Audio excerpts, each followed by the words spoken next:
Hi, my name is Corinne, and I'm going to be talking about being your own advocate after a disability.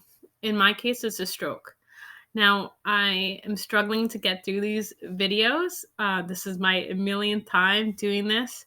So I'm just going to be as transparent as I can. I stutter. That's okay.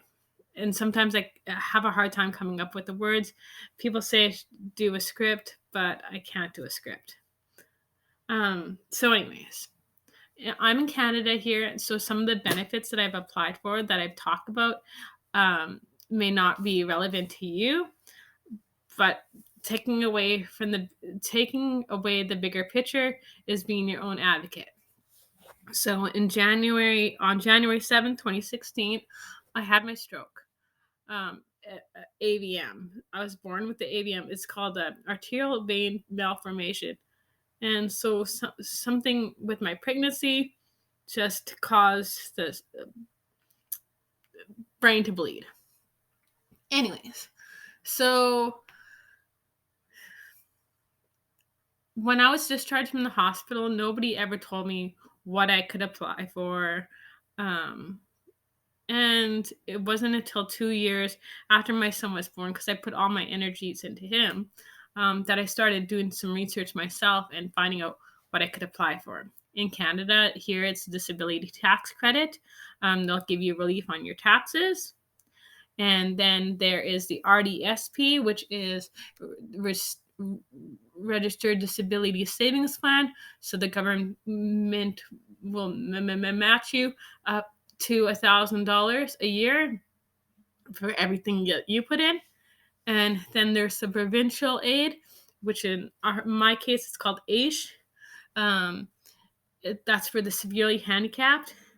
My husband makes too much money for that, and that's okay. Then there is the CPP disability.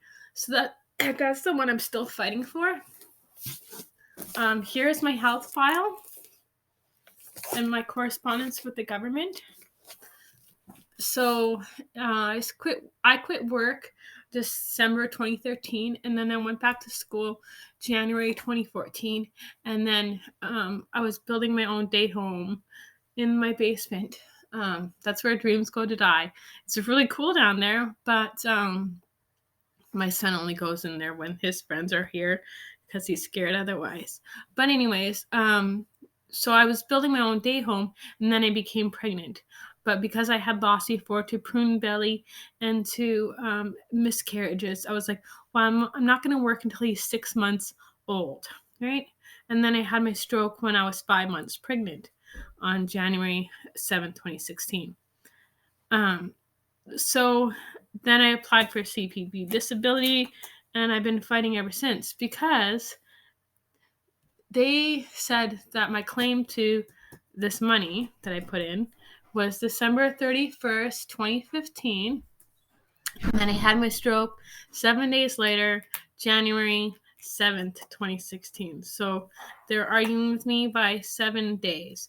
They said, the lady on the phone from the government said, oh, if only you had your stroke 7 days earlier, we wouldn't be having this conversation. I'm like, no, if only you didn't have my stroke at all. Anyways, so there's that.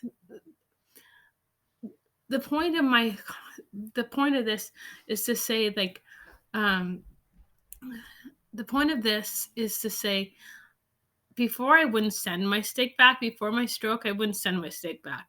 Now I'll send my steak back. You have to find your inner voice, and you have to fight for what's yours. You have to just be your own advocate. And be patient, because eventually, God willing, it will be given to you what's rightfully yours. Anyways, yeah, so that's all I wanted to say, was just keep fighting and find that inner voice. And yeah, thank you.